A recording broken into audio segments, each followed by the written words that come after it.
Sementara itu, dari Kota Lubuk Linggau dilaporkan seorang ibu rumah tangga warga Kelurahan Lubuk Tanjung, Kota Lubuk Linggau diamankan polisi karena kedapatan menyimpan sabu seberat 1,8 kg yang diperoleh dari kakaknya yang tengah mendekam di Lapas Brebes, Jawa Tengah.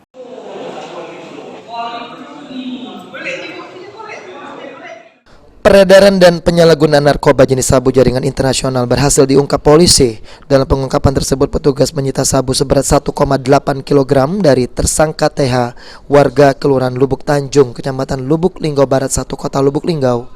Penangkapan TH sendiri bermula dari diamankan sepupu tersangka dan dilakukan pengembangan ke rumah tersangka TH yang berhasil disita sabu di dalam rumahnya. Dari interogasi polisi, sabu tersebut berasal dari Malaysia yang dikirim oleh kakaknya yang kini sedang menjalani hukuman di lapas di Brebes, Jawa Tengah dan dikirim ke Lubuk Linggau melalui jalur darat.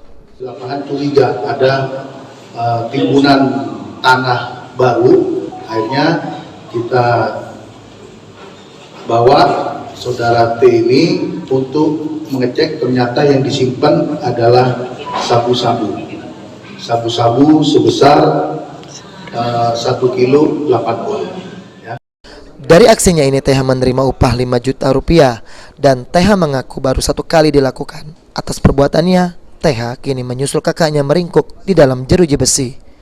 Trihajaria, PAL TV.